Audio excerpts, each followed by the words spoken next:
How old is Islam?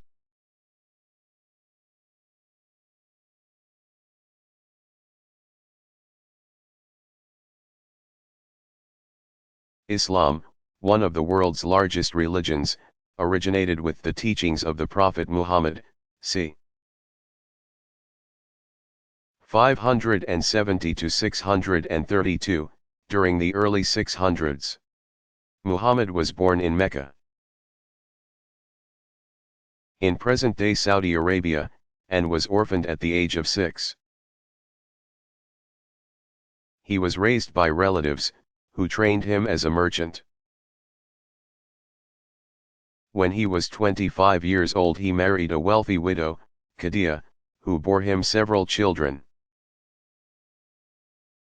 In about 610, Muhammad began having visions in which he was called upon by God, Allah. More than 600 of these visions were written down, becoming the sacred text known as the Quran, or Quran. By 613 Muhammad had attracted followers with his messages of one God, Allah's power, the duty of worship and generosity, and the doctrine of the Last Judgment.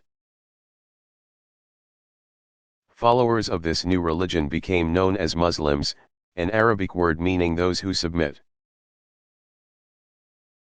to Allah, and the religion itself became known as Islam, meaning submission. Today, there are Muslims in every part of the world, but the largest Muslim communities are in the Middle East, North Africa, Indonesia, Bangladesh, Pakistan, India, and Central Asia. Additionally, most of the people of Turkey and Albania are Muslim. It is the world's second largest religion, after Christianity.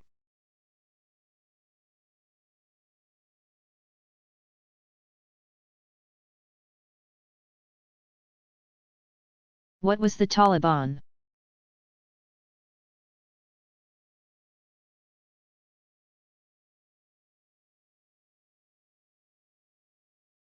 It was the ultra-conservative faction that ruled Afghanistan from late 1996 until December 2001. When its government crumbled following a U.S.-led military campaign. The Persian word Taliban means students.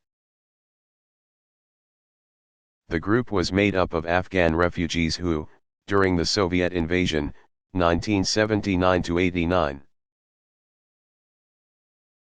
had fled their country for Pakistan, where they attended conservative Islamic religious schools. After the Soviet withdrawal from Afghanistan and amidst the unrest that ensued, the Taliban rose to prominence. They gained control of the nation region by region, eventually taking the capital of Kabul in 1996. While in power, the group put into force strict laws based on a fundamental interpretation of Islam. The Taliban excluded women from Afghan society, and it allowed the nation to become a training ground for Islamic terror groups such as Al-Qaeda. Very few nations of the world recognized the Taliban government. Its human rights abuses, principally the complete disenfranchisement of women and girls, were decried by the international community. But the breaking point came after the September 11, 2001, terrorist attacks on the U.S. homeland. When the American government requested that the suspected mastermind of those attacks be extradited from Afghanistan to the United States, the Taliban refused. The group was forcibly ousted in the brief military campaign that followed. In December 2001, the United Nations, UN, convened a conference in Bonn, Germany. where leaders of anti-Taliban ethnic factions decided on a post-Taliban transitional government, led by Pashtun leader Hamid Karzai. The Pashtuns are the dominant group in Afghanistan, representing about 42% of the population. The next largest group is the Tajik, which represents about 27% of the population in the highly fragmented nation of 28.5 million people. Attendees also agreed to an unled peacekeeping operation. Though ethnic rivalries and sporadic conflicts continued under the transitional government, Afghanistan made strides in building a stable, democratic government. One encouraging sign of reform came in March 2005, with the appointment of Habiba Sorabi, the first woman to become a provincial governor in Afghanistan history. Sorabi was chosen by the president for her post, which she assumed in late March. When did the U.S.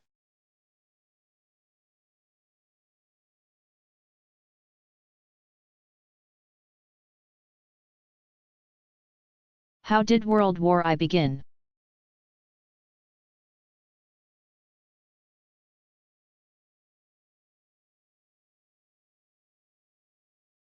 Though the Great War, as it was called until World War II, 1939–45, was sparked by the June 28, 1914, assassination of Archduke Francis Ferdinand of Austria-Hungary.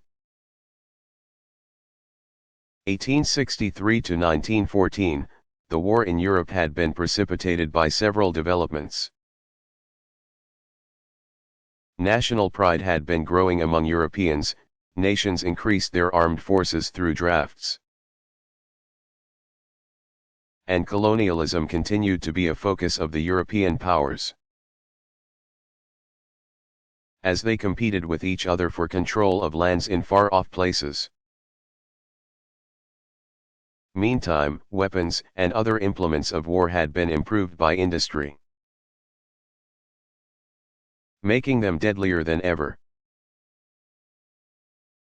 So on that June day in the city of Sarajevo, then the capital of Austria-Hungary's province of Bosnia and Herzegovina,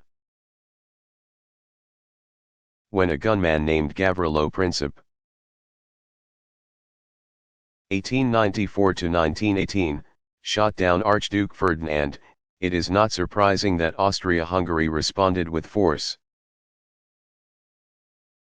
Since Princip was known to have ties to a Serbian terrorist organization, Austria-Hungary declared war on Serbia. Both sides, however, believed that the battle would be decided quickly. But instead fighting would spread, involving more countries. 4 years of fighting aided by the airplane, the submarine, tanks, and machine guns would cause greater destruction than any other war to that date.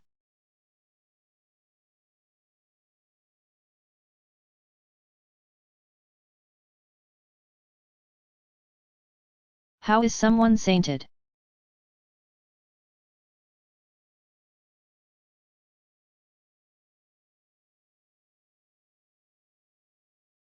Criteria for sainthood, also called canonization, are leading a holy life, conducting miracles, and suffering or even dying because of one's faith, martyrdom. The Catholic Church keeps a list of saints, from which certain names were dropped in 1969 since their inclusion could not be justified by history.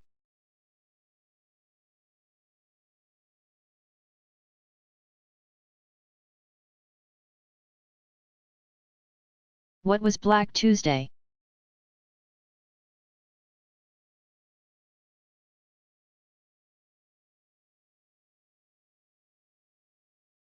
It was the day the stock market crashed Tuesday.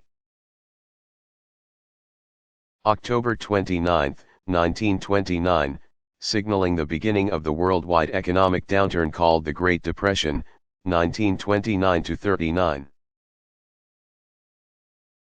On Thursday, October 24, 1929, stock values declined rapidly following a 5-year period in which the average price of common stocks on the New York Stock Exchange had more than doubled. The prosperity of the 1920s and the widespread sale and purchase of Liberty bonds, U.S. government bonds, to help finance World War I, 1914-18, had encouraged many Americans to invest in the stock market. With the market robust, timing seemed right for speculation, and America's experience with Liberty bonds had made many people comfortable with and interested in investments. So when the stock market dropped precipitously on that fateful October day in 1929, the effects were felt by many. On the following Monday, prices again plummeted. On Tuesday, October 29, stockholders panicked, selling off more than 16.4 million shares, and prices nosedived. Institutions were also affected, banks, also investors, lost huge sums of money, forcing many to close their doors. News of the stock market failure and bank closures caused many Americans to try to withdraw their money from their deposit accounts, leading to the famous run on the banks. The late October financial crises marked the beginning of a decade of hard times.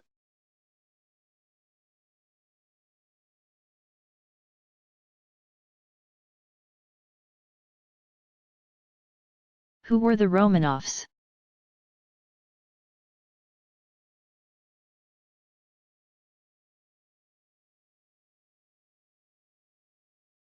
The Romanov family ruled Russia from 1613 until 1917, when Nicholas II, 1868 to 1918, was overthrown by the Russian Revolution, 1905 to 17. The dynasty was established by Michael Romanov, grandnephew to Ivan the Terrible,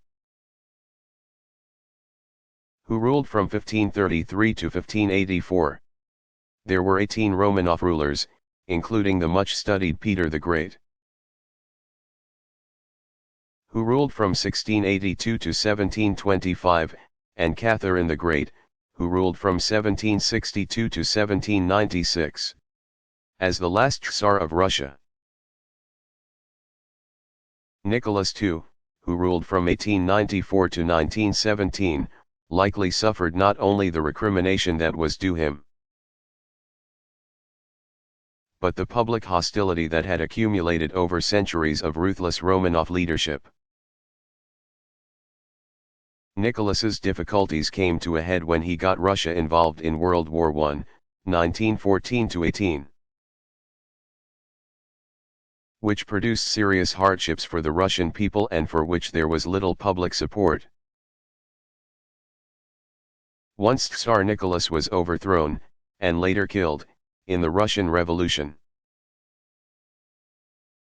1905-17, Bolshevik leader Vladimir Lenin, 1870-1924. Set about extracting Russia from the conflict by agreeing to sever concessions to Germany. Oddly enough, the Romanov family had, in the 14th century, originated with a German nobleman, Andrew Kabila, who had emigrated to Russia.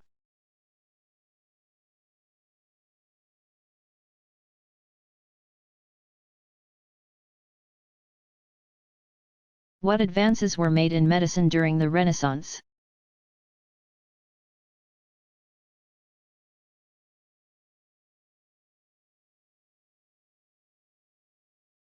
The chief advance of the Renaissance, 1350 to 1600, was an improved understanding of the human anatomy. This knowledge was the direct result of dissection, which was prohibited during the Middle Ages, 500-1350. The scientific spirit of the Renaissance saw those laws relaxed, and researchers were free to dissect human corpses for study. Among those who practiced dissection was Leonardo da Vinci, 1452 to 1519. While the Italian artist may be better known for the Mona Lisa, he also contributed greatly to the understanding of human anatomy,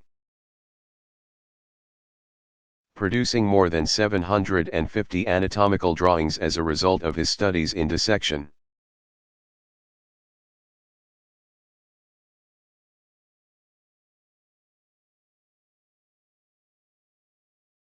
What was the Tang Dynasty?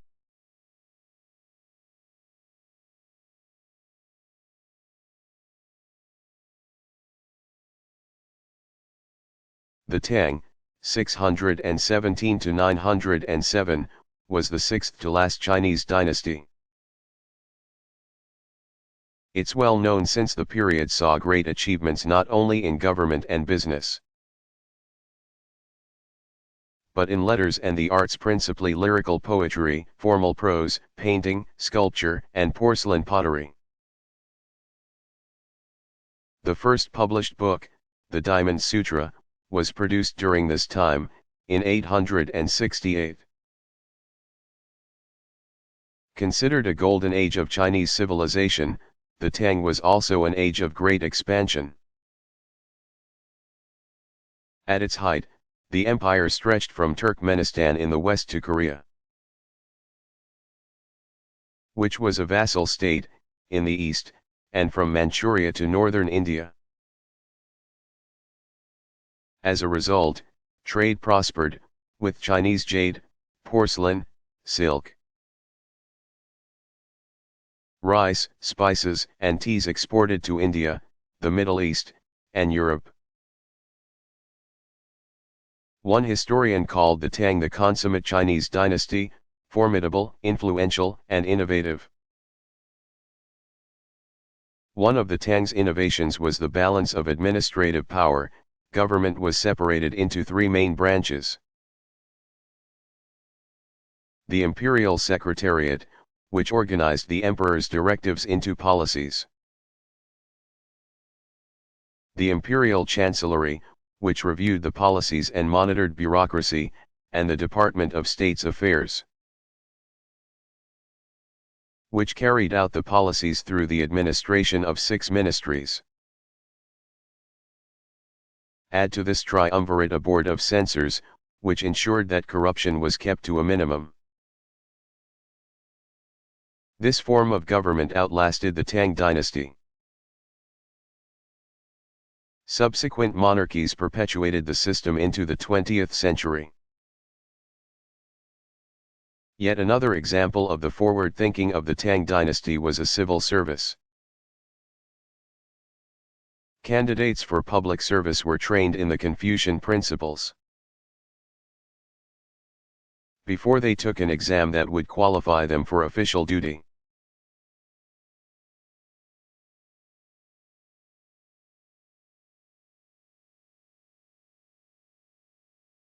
What was the 7 Years' War?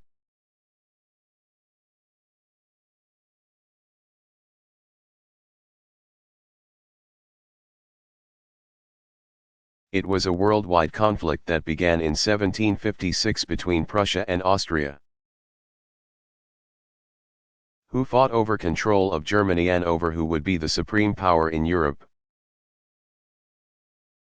Great Britain threw its support behind King Frederick II, the Great, 1712 to 1786, of Prussia. But by the following year Austria was supported not only by France, but also by Sweden, most of the German states, and, very importantly, Russia. Spain joined the fighting on the side of Austria also, but it was not until late in the game after 1762. With such alliances forged among the European states, the conflict soon spilled over,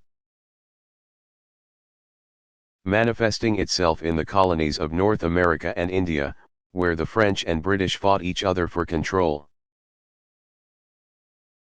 In order to assert his authority in Europe, Prussia's King Frederick had launched many military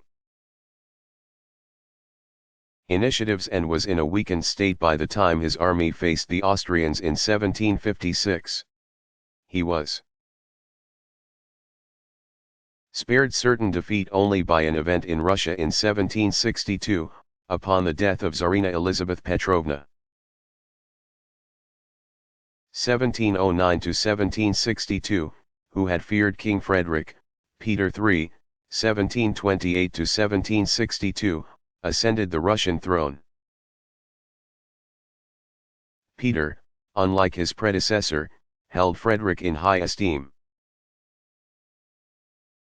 and he proceeded to withdraw Russia's support from Austria and reach a peace agreement with Austria's enemy,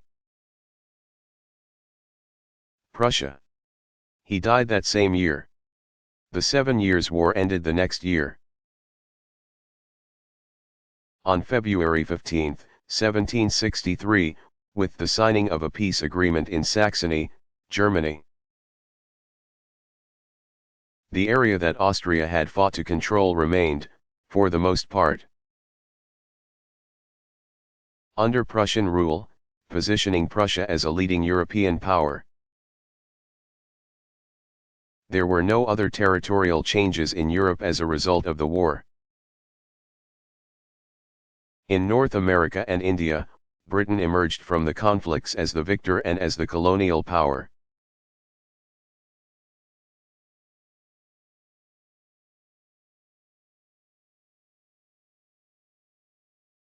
How old is Buddhism?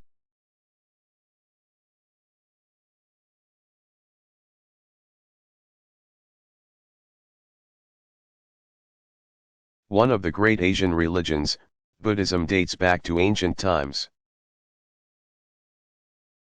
It was founded in India in the 6th and 5th centuries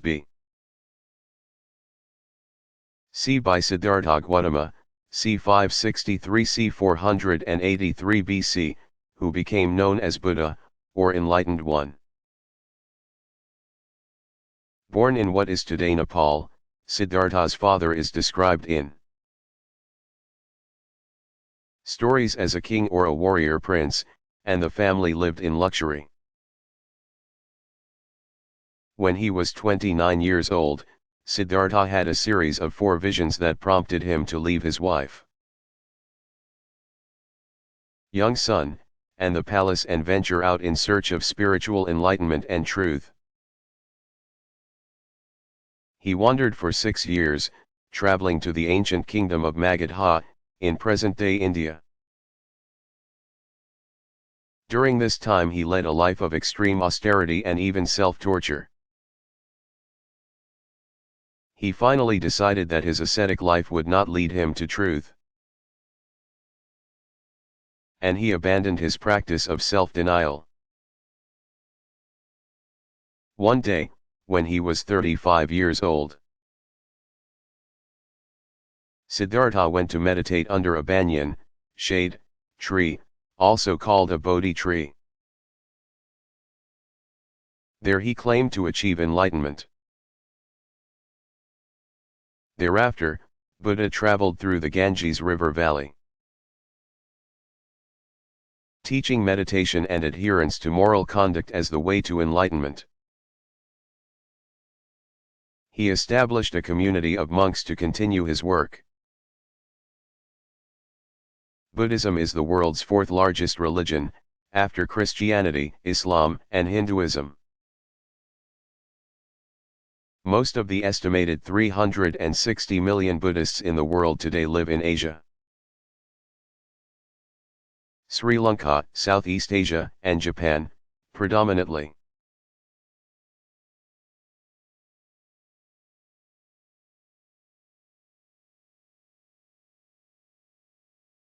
How has MTV affected the music industry?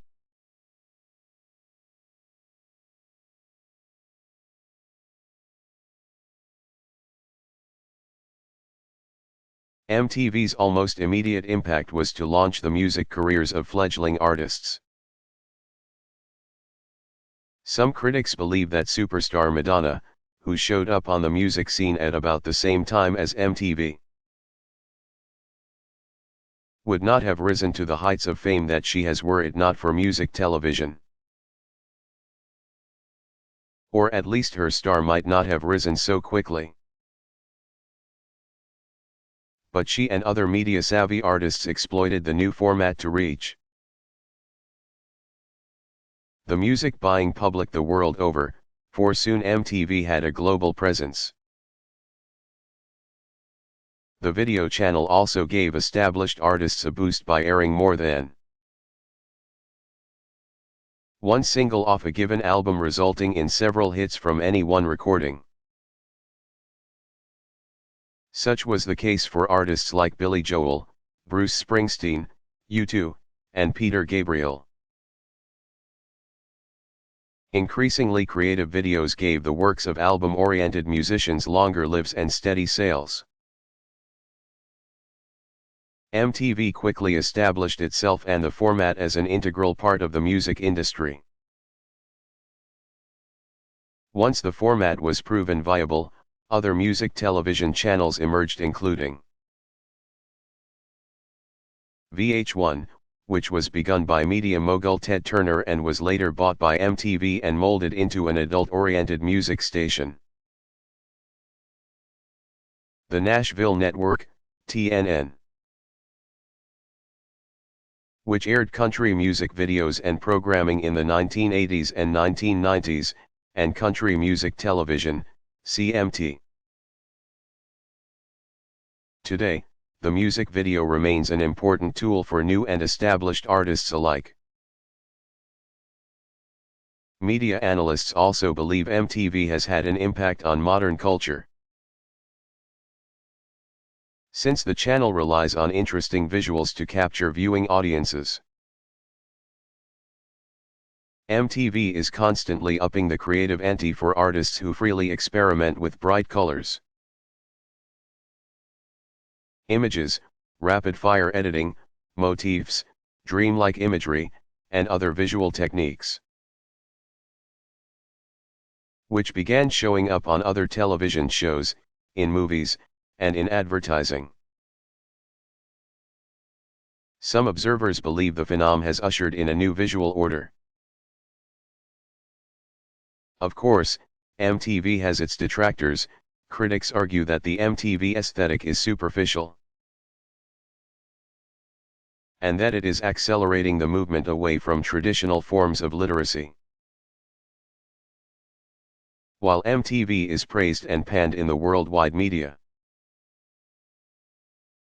there's no arguing that the music channel continues to be a window on what's hip and hot to the American youth.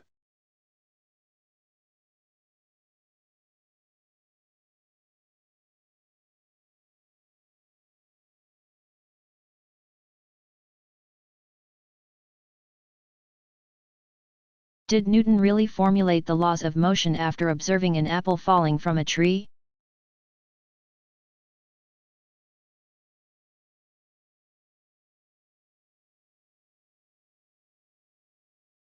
While it may sound more like legend than fact, Newton maintained that it was true. In 1665, Sir Isaac Newton, 1642–1727, who was newly graduated from Cambridge University, escaped bubonic-plagued London and was visiting the family farm. There he saw an apple fall to the ground, and he began considering the force that was responsible for the action. He theorized that the apple had fallen because all matter attracts other matter, that the rate of the apple's fall was directly proportional to the attractive force that Earth exerted upon it.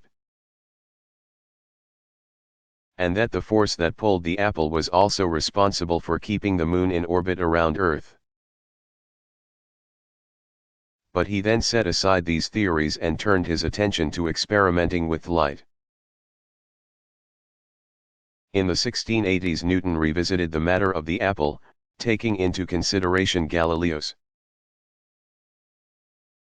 1564–1642, Studies of Motion, 1602–09. From which the Italian scientist had concluded that falling objects accelerate at a constant rate. In 1687, Newton, with the considerable support of his friend Edmund Halley, of Halley's comet fame, published Principia Mathematica, Mathematical Principles of Natural Philosophy, which outlined the laws of gravity and planetary motion. Newton arranged Galileo's findings into three basic laws of motion: 1. A body, any object or matter in the universe, that is at rest tends to remain at rest, and a body in motion tends to remain in motion, moving in the same direction, unless acted upon by an outside force. This is the law of inertia. 2. The force to move a body is equal to its mass times acceleration, F equals ma, where F is force, m is mass, and a is acceleration. And 3. For every action, there is an equal and opposite reaction. These three laws allowed Newton to calculate the gravitational force between Earth and the Moon.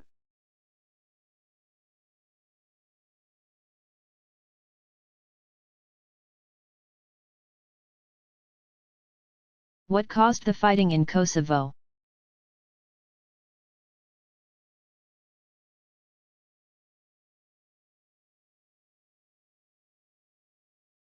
The conflict in Kosovo, like that in Bosnia, was ethnic-based. Kosovo is a province at the southern end of Serbia. It neighbors Albania and the former Yugoslav Republic of Macedonia. Many Albanians still live in Kosovo and see themselves more closely aligned with Albania to the southwest than with Yugoslavia. Thus, a separatist movement began, which caused mounting tension between ethnic Albanians and Serbian authorities. Early in 1998, Serbian forces and Yugoslav army units moved to suppress the Kosovo Liberation Army (KLA), the guerrilla force that sought independence for the province's Albanian population. In October, Yugoslav President Slobodan Milosevic, 1941, agreed to end the crackdown, but this was only after the North Atlantic Treaty Organization, NATO, had repeatedly threatened airstrikes. However, in the months that followed Milosevic's stated compliance, there was more violence against ethnic Albanians. By January 1999, hundreds had been killed and more than 250,000 people were displaced from their homes, many of them seeking shelter in makeshift huts in the forest. Victims included the elderly, women, and children. On March 23, 1999, Yugoslav Serb parliament rejected NATO demands for autonomy in Kosovo, as well as the plan to send NATO peacekeeping troops into the troubled province. The following day, NATO launched a campaign of airstrikes against Yugoslavia, with the intent to weaken Milosevic and force him to comply with international demands to settle the conflict. After more than 50 days of airstrikes, which included some controversial and deadly errors on NATO's part, It appeared that while NATO was winning the air campaign against Yugoslavia, the Serbian government of Yugoslavia was winning a ground campaign against the Kosovar Albanians. Of the estimated 1.8 million ethnic Albanians in Yugoslavia, Milosevic's forces had driven out or killed all but 130,000. Meantime, evidence of Serb atrocities toward ethnic Albanians mounted. As mass graves were discovered and survivors who fled Kosovo reported horrific tales of torture and rape at the hands of the Serbs. Ultimately, NATO's Operation Allied Force was successful. On June 10, 1999, after a 77-day air campaign, the bombing was temporarily suspended because Yugoslav forces had begun to fully withdraw from Kosovo. The withdrawal was in compliance with an agreement drawn up between NATO and the Federal Republic of Yugoslavia and Republic of Serbia on the evening of June 9. By June 20 the Serb withdrawal was complete and a multinational security force was established to keep the peace. That same day NATO announced that it had formally terminated the air campaign. NATO personnel were reassigned as peacekeepers and to move humanitarian aid, including food, water, tents, and medical supplies. Though the crisis in Kosovo was over, the aftermath was immense. It was estimated that by the end of May 1999, 1.5 million people, or 90% of the Kosovar population, had been expelled from their homes and 250,000 Kosovar men were missing. Further, there was mounting evidence that ethnic Albanians had been the victims of genocide. This evidence included the discoveries of mass graves, reports of mass executions, expulsions and rape, and the systematic destruction of property and crops. In 2003, in a peace accord brokered by the European Union, the nation of Serbia and Montenegro was established, with each republic receiving greater autonomy. The nation of Yugoslavia no longer existed.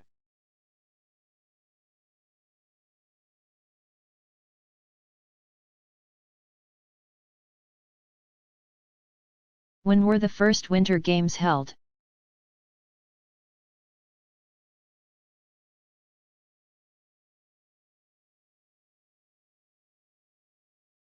The Winter Olympic Games had a slow birth, making their first official appearance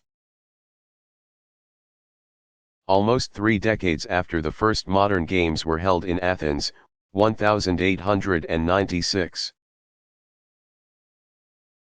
In 1901 Nordic Games were held in Sweden. However, only Scandinavian countries participated in the events, which organizers intended to hold every 4 years.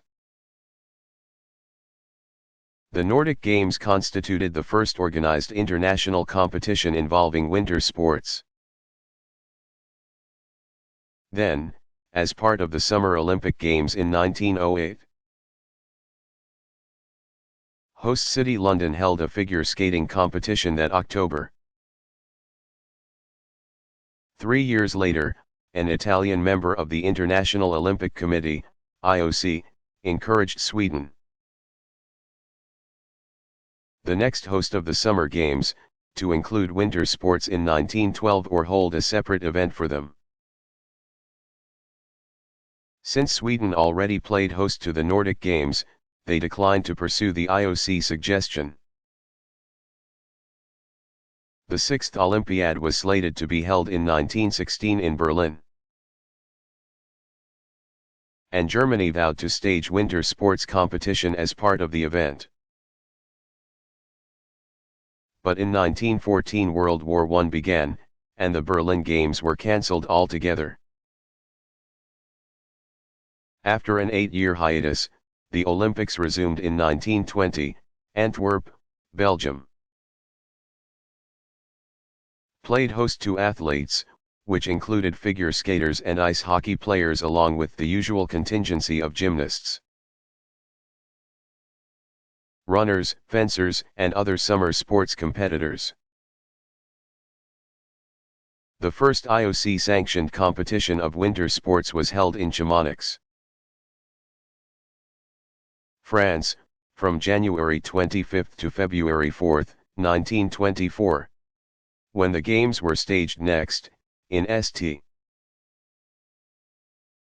Moritz, Switzerland, in 1928, they were formally designated the Second Winter Olympics. From that year, the Winter Games were held every 4 years in the same calendar year, as the Summer Games until 1994. In 1986 IOC officials voted to change the schedule. The result was that the 1992 Winter Olympics in Albertville, France, were followed only 2 years later by the Games in Lillehammer, Norway. The Winter and Summer Games are now each held every 4 years, alternating in even-numbered years.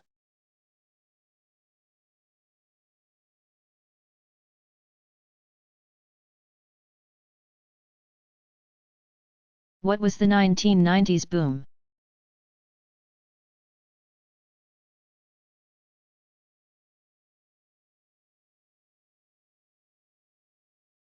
It was the longest economic expansion in American history. According to accepted economic indicators, the boom began in March 1991, when the first President Bush was in office, and ended in March 2001, when President George W. Bush was in office. 8 years of the expansion were during the Clinton administration. The hallmarks of the 1990s boom were the creation of almost 24 million jobs,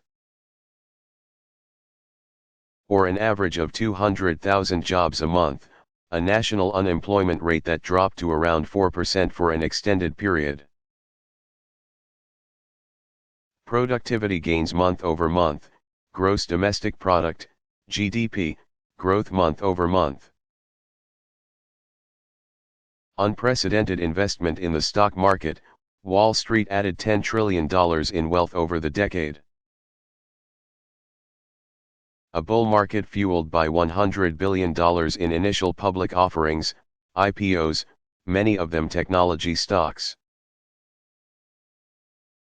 Low interest rates, a low inflation rate averaging 2.6% per year, the elimination of the federal budget deficit, and the addition of dollars to the paychecks of many American workers. The last time the economy had seen similar indicators was during the 1960s. But in January 2000 the boom surpassed all others to become the longest sustained expansion in U.S. history. Economists considered the factors that contributed to the boom.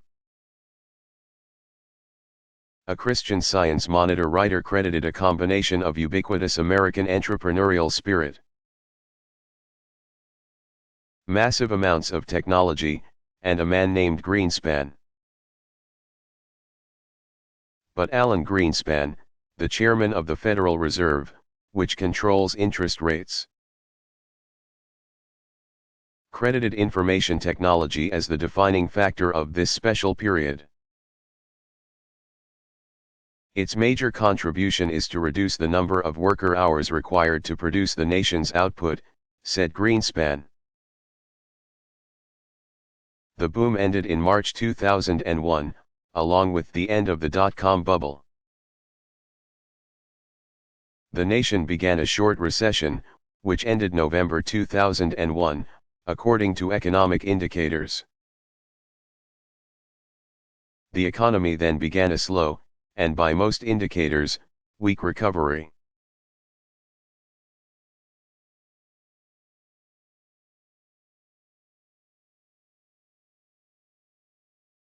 How old is country music?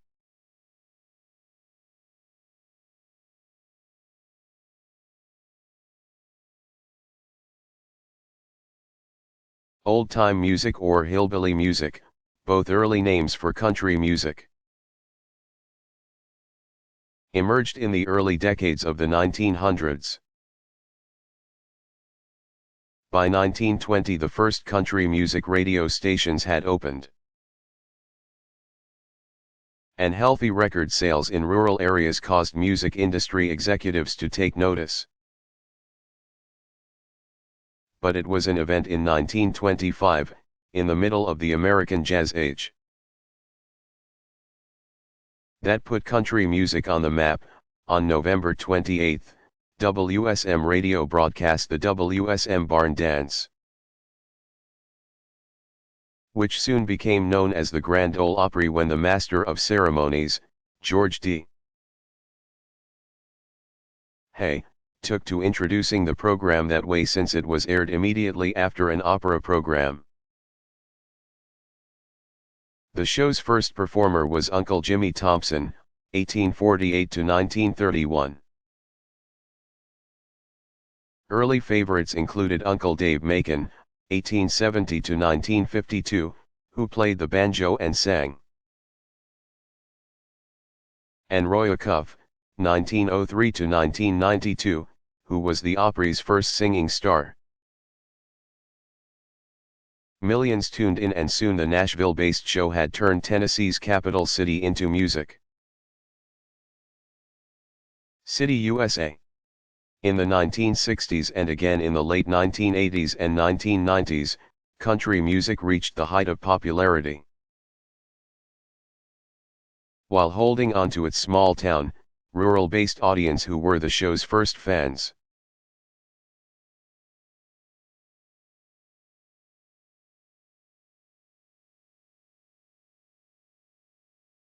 What was the My Lai massacre?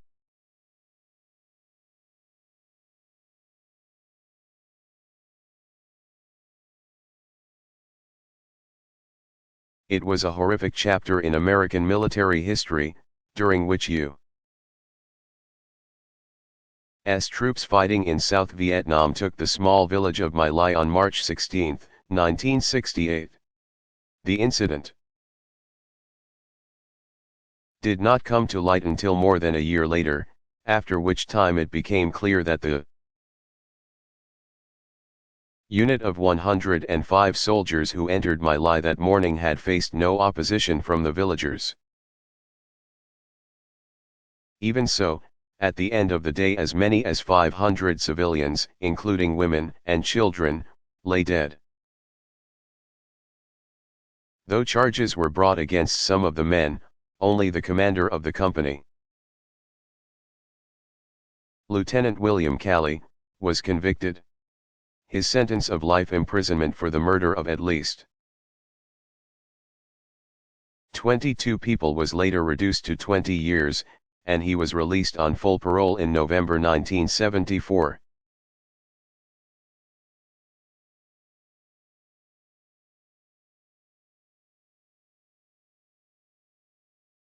What were the Spanish holdings in the New World?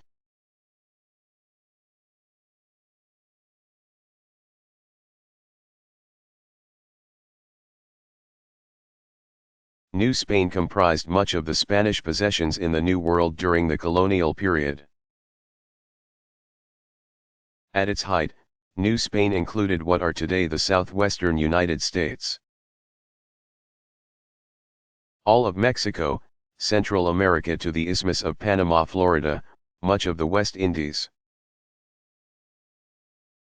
islands in the Caribbean, as well as the Philippines in the Pacific Ocean. The Viceroyalty, province governed by a representative of the monarch, was governed from the capital at Mexico City beginning in 1535. In 1821 a Mexican rebellion ended Spanish rule there. and the colonial empire of New Spain was dissolved. By 1898 Spain had relinquished all its possessions in North America. Its last holdings were the islands of Cuba, Puerto Rico, Guam, and the Philippines, which were ceded to the United States after Spain lost the Spanish-American War, 1898. During the colonial period, Spain also claimed other territories in the New World in northern and western South America. Most of these holdings fell under the Viceroyalty of Peru, which was administered separately from the Viceroyalty of New Spain.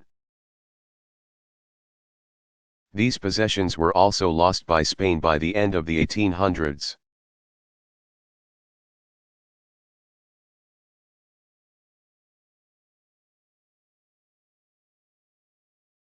What are Naders Raiders?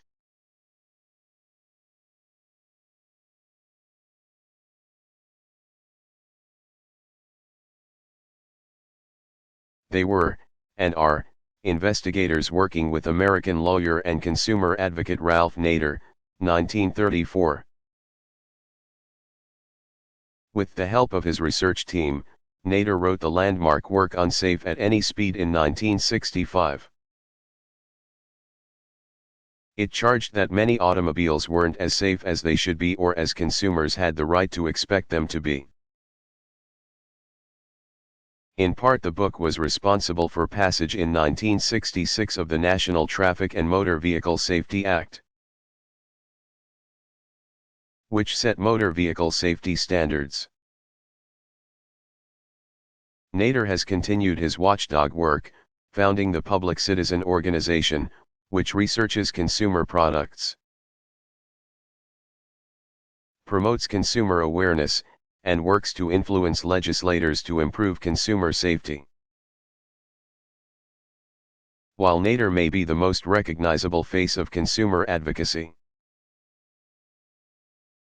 the movement's roots predate his activism. As the consumer age dawned at the end of the 1800s and early 1900s, when mass production techniques came into wide use, some observers decried industry standards, or lack thereof, that put the public who used their products at risk. The muckraking journalists of the early 20th century disclosed harmful or careless practices of early industry,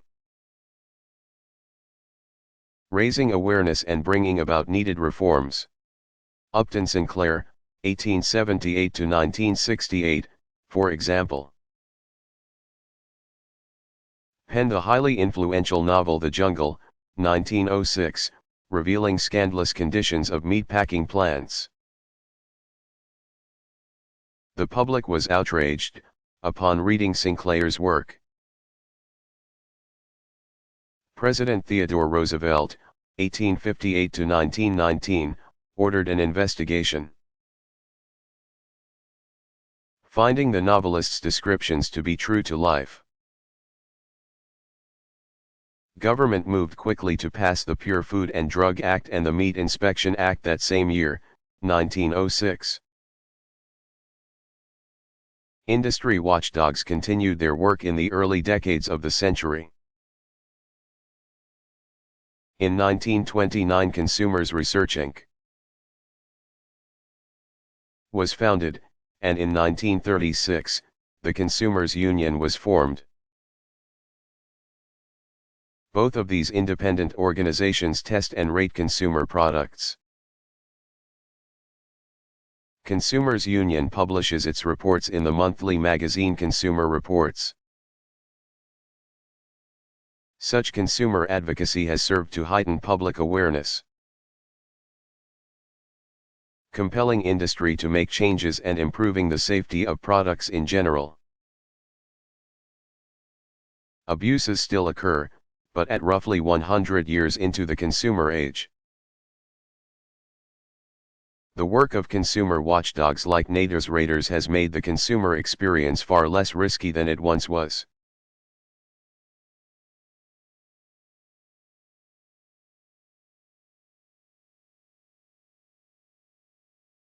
Why does the President of the United States give a State of the Union address?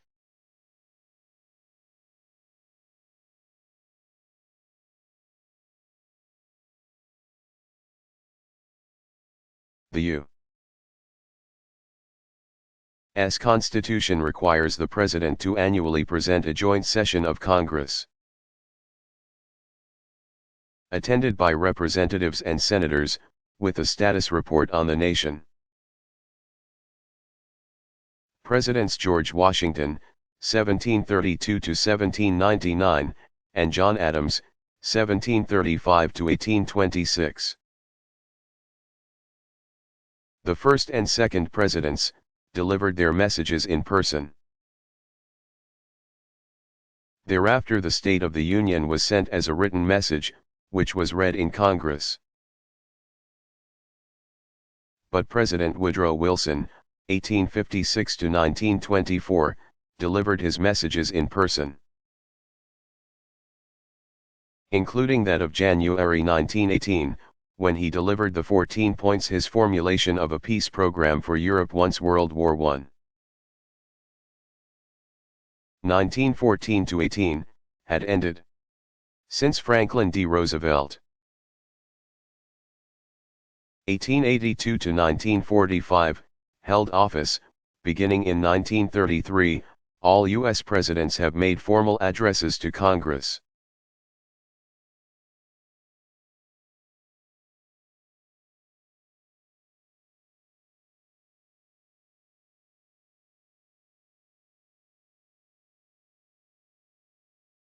What were pieces of 8?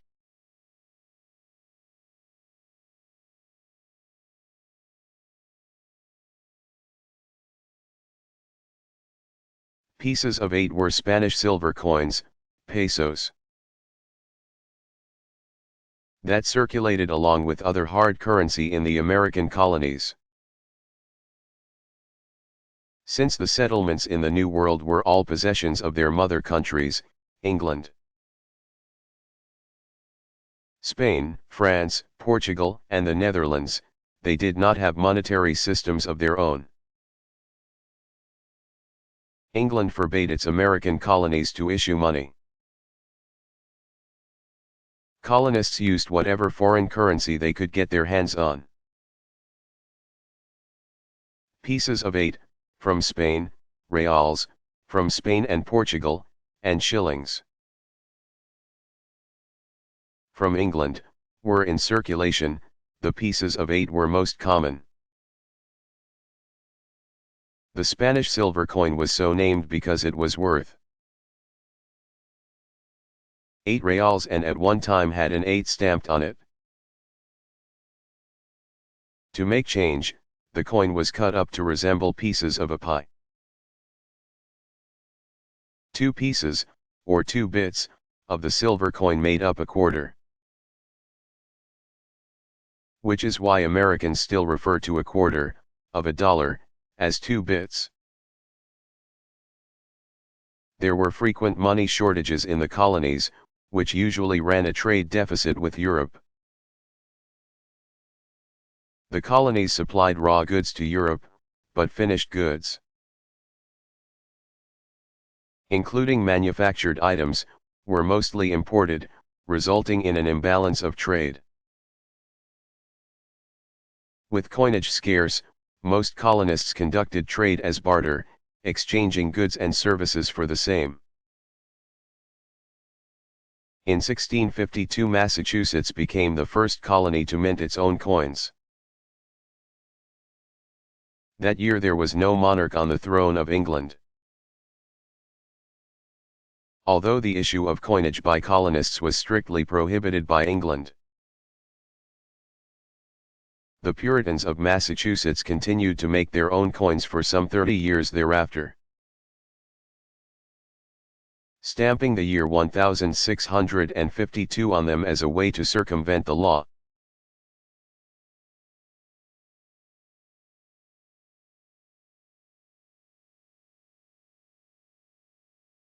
What was the first American university?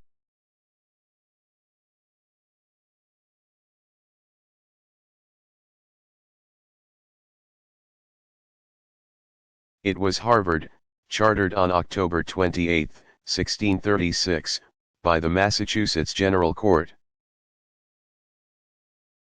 which passed a legislative act to found a college. It was not until November of the following year, however, that there was further action. It was then that the General Court decreed that the college be built in Newtown, Massachusetts, which in 1638 was renamed Cambridge after England's Cambridge University, where some colonists had studied. In fall of that year, Harvard's first professor, Nathaniel Eaton, began classes, at which time the first building was under construction and a library was being assembled. The university got its name not from a founder, but from a newly arrived British philanthropist and colonial clergyman, John Harvard, 1607–1638. Who left the library some 400 volumes and donated about £800 to the college. The institution was named in his honor in 1639, the year after he died. The first state university was the University of North Carolina at Chapel Hill. It was founded in 1789. And in 1795 it became the first public institution of higher education in the United States to begin enrolling students.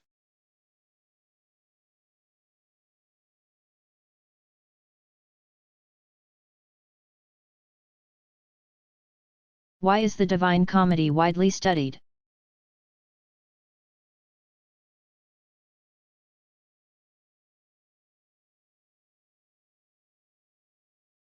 Simply put, the Divine Comedy, which consists of 100 cantos arranged in 3 books, Inferno, Purgatorio, and Paradiso, is studied not only for the beauty of its verse, but for its timeless message. In a letter to his benefactor, Dante Alighieri, 1265–1321, explained that by writing the Divine Comedy, Divina Commedia, begun c. 1308, he would attempt to remove those living in this life from the state of misery and lead them to the state of felicity. While the subject of the poem, according to Dante, is the state of souls after death, allegorically, the poem is about humankind,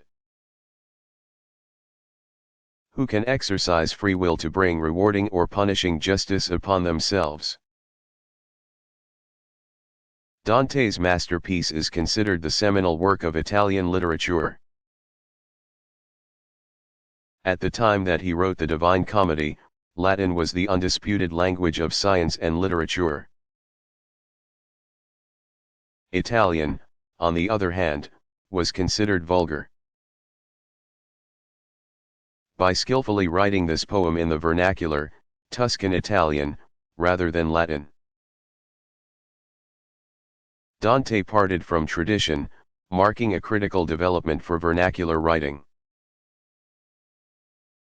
In its translations, the Divine Comedy has become a point of reference for writers in any language.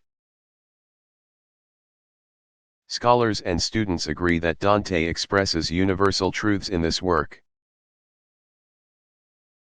which is also a finely crafted piece of literature.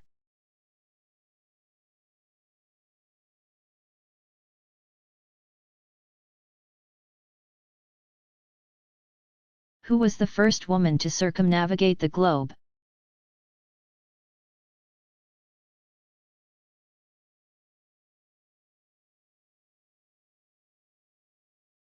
It was a young French woman named Jean Barrot. In 1766 Louis-Antoine de Bougainville, 1729–1811, a French naval officer, undertook an around-the-world expedition, which was successful and returned to France in 1769. But the crew made an interesting discovery en route. When the French arrived in Tahiti, the Tahitians immediately noticed something the crew had not, that one of the servants on the expedition was a woman. Jean Barrett had been hired in France by one of the ship's officers, Khmer Khan, who also served as botanist for the expedition. Khmer Khan did not know Barrett was a woman. Her secret discovered by the Tahitians, she confessed, revealing that she was an orphan who had first disguised herself as a boy to get employment as a valet.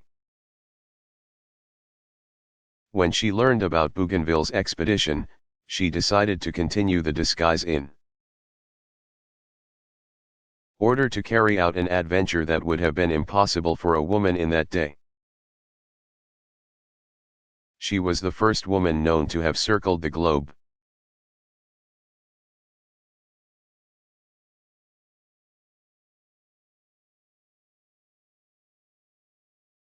When did the Industrial Revolution begin?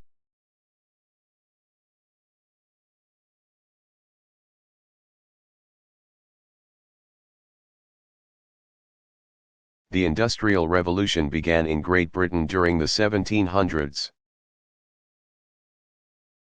And by the early 1800s it had spread to Western Europe and the United States. It was brought about by the introduction of steam power-driven machinery to manufacturing. By the close of the 1800s, most finished goods, which had once been made by hand or by simple machines, were produced in quantity by technologically advanced machinery.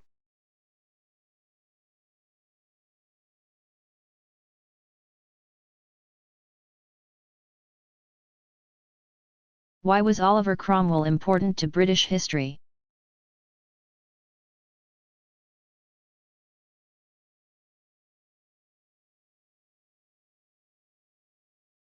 English soldier and statesman Oliver Cromwell, 1599–1658,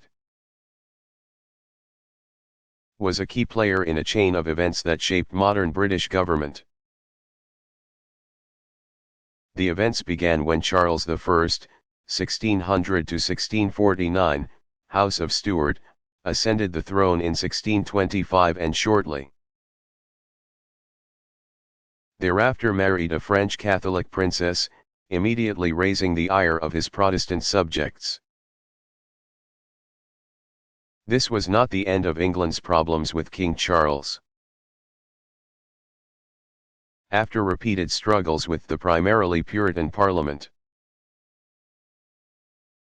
Charles dismissed the legislative body in 1629 and went on to rule without it for 11 years. During this period, religious and civil liberties were seriously diminished, and political and religious strife prevailed. Fearing the king's growing power, Parliament moved to raise an army. And soon civil war broke out, 1642–48. Like the French Revolution, 1789–99 fought 150 years later. The struggle in England was largely one between a king who claimed to rule by divine right and a government body, in this case Parliament, that claimed the right to govern the nation in behalf of the people. Enter military leader Oliver Cromwell, after 2 years of indecisive battles in the English Civil War. Cromwell led his parliamentary army troops to victories at Marston Moor, 1644, and Naseby, 1645, which resulted in Charles's surrender. But when Charles escaped his captors in 1647, the fighting was briefly renewed.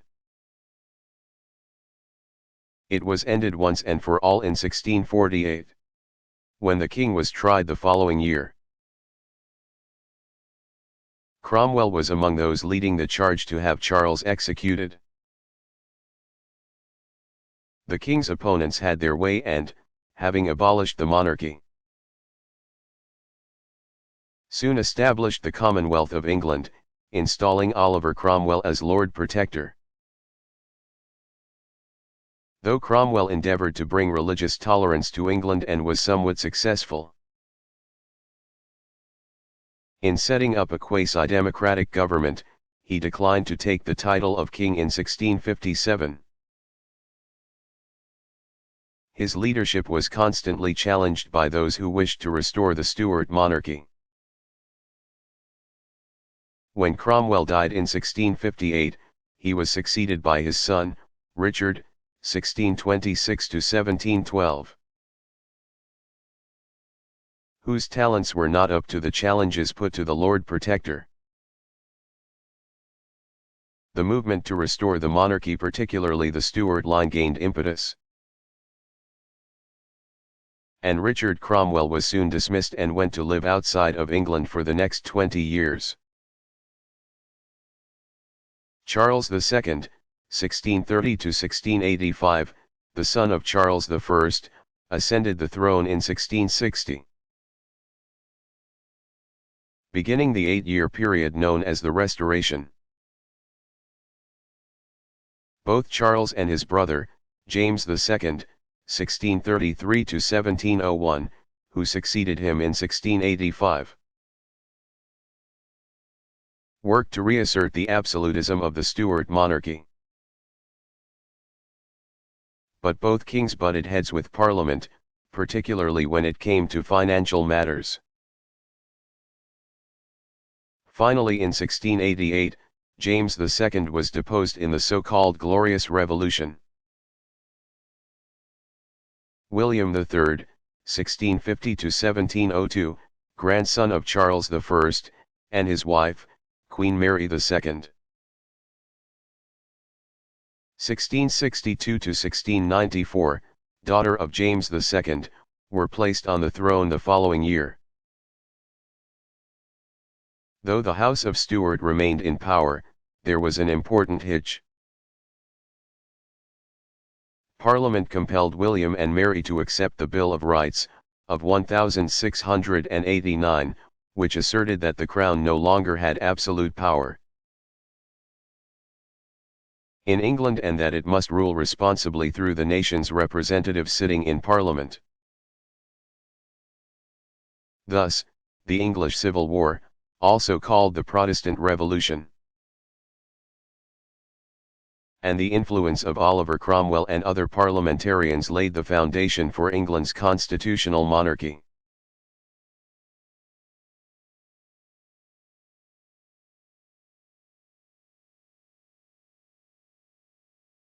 Was the Chicago fire really started by a cow?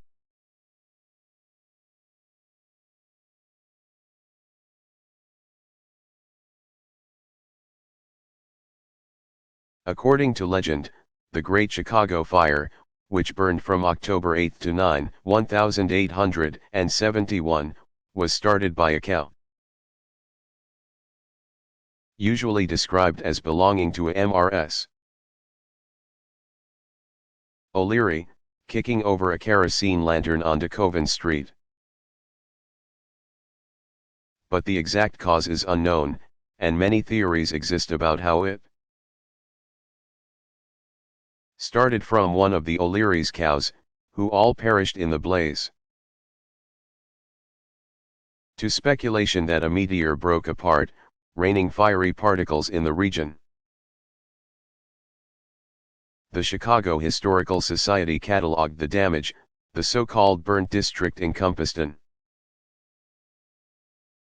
area 4 miles long and an average of 3/4 of a mile wide, more than 2,000 acres including more than 28 miles of streets.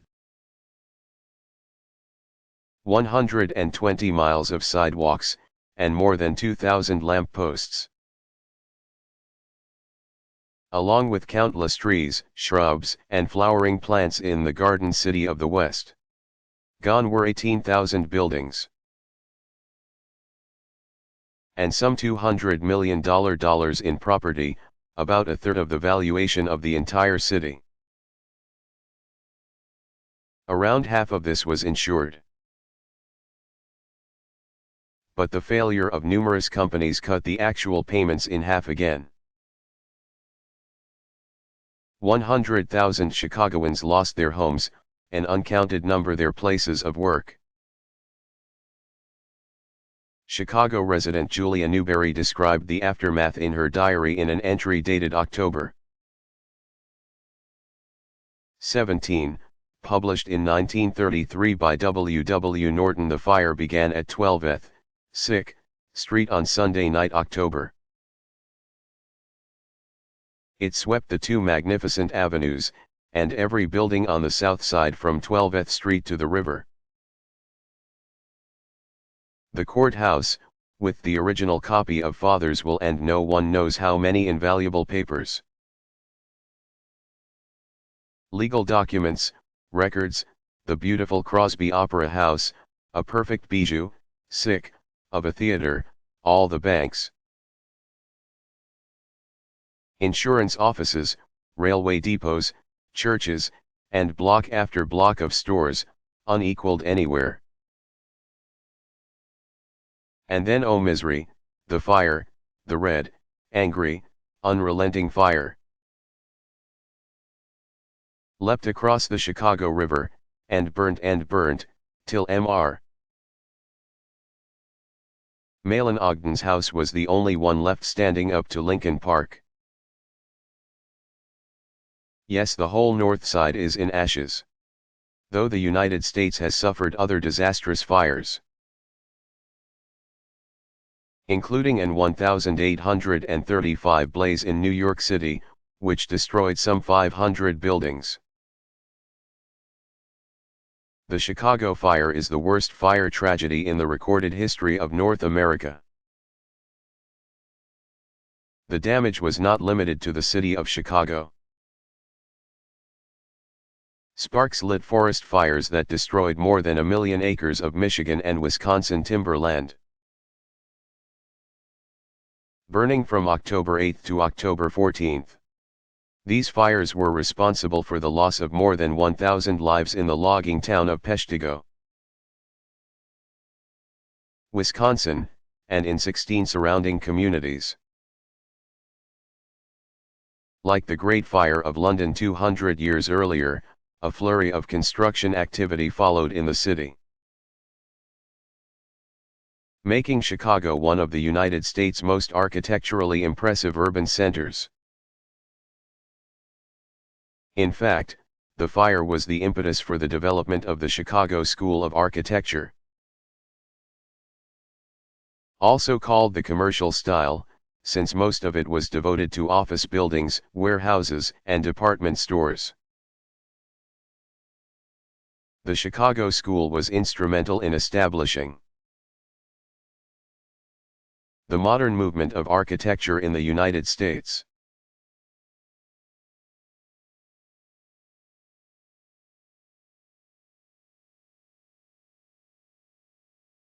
What were fiefs?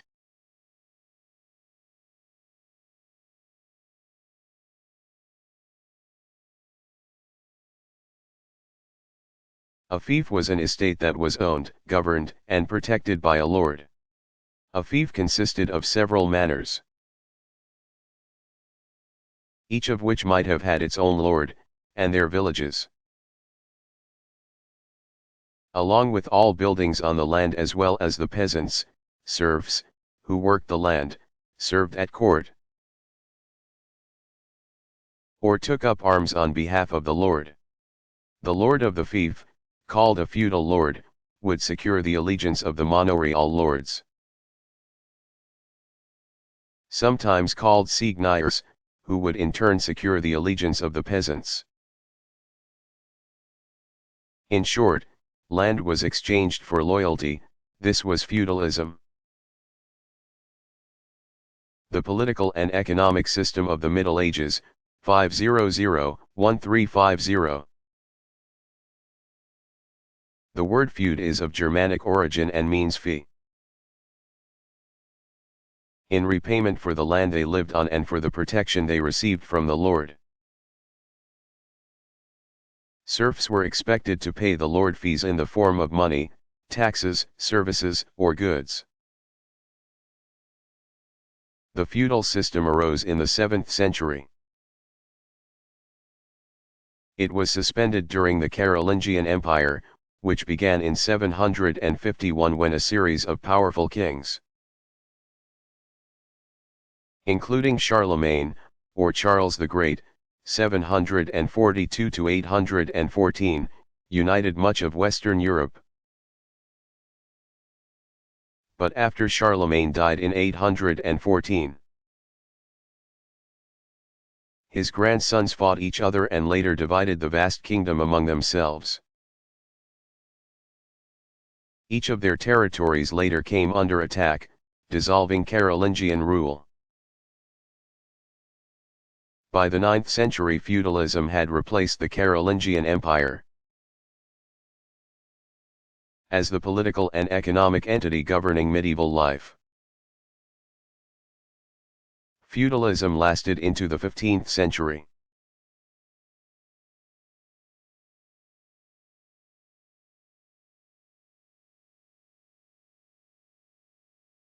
What are WMD?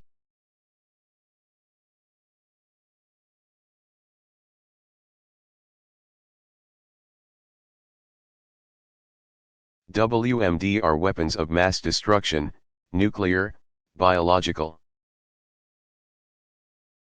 or chemical weapons that can cause extensive casualties. The term emerged during World War II, 1939-45, the abbreviated WMD became part of everyday language in the late 1990s and early 2000s, as the world's superpowers and the United Nations turned their attention to serious threats posed by rogue states and terrorists in a post-Cold War society. Following the launch of the 2003 Iraq War, WMD were regularly in the news. The Bush administration and its chief ally, British Prime Minister Tony Blair, 1953, faced sharp public criticism when no weapons of mass destruction were found in Iraq. The presence of WMD in that rogue state had been the justification for the controversial invasion. In 2004, President Bush appointed a bipartisan commission to look into why U.S. intelligence agencies had concluded that Iraq possessed WMD. In late March 2005, the Commission released to the public an unclassified version of its report.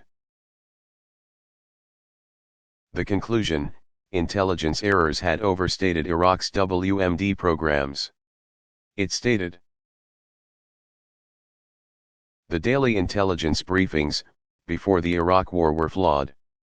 This was a major intelligence error. The Commission outlined 74 recommendations to improve intelligence gathering among the United States' 15 spy agencies. The classified version of the report contained information on the intelligence community's assessments of the nuclear programs of many of the world's most dangerous actors. It also provided more details on intelligence concerning the Al-Qaeda terrorist network. In Britain, the intelligence failures concerning Iraq spurred a years-long controversy, which damaged Blair's approval ratings and posed tragic consequences. In addition to the loss of life in Iraq, British weapons inspector David Kelly took his own life after publicly accusing the government of overstating the need for war. As in the United States, Britain took steps to tighten controls on its intelligence gathering to prevent errors in judgment. Despite the fact that no WMD were found in Iraq, the White House stood firm on the decision to invade Iraq. On September 11, 2004, the Office of the Press Secretary released a fact sheet titled 3 Years of Progress in the War on Terror. The document stated in part, "We were right to go into Iraq. We removed a declared enemy of America, who had defied the international community for 12 years. And who had the capability of producing weapons of mass murder. And could have passed that capability to the terrorists bent on acquiring them.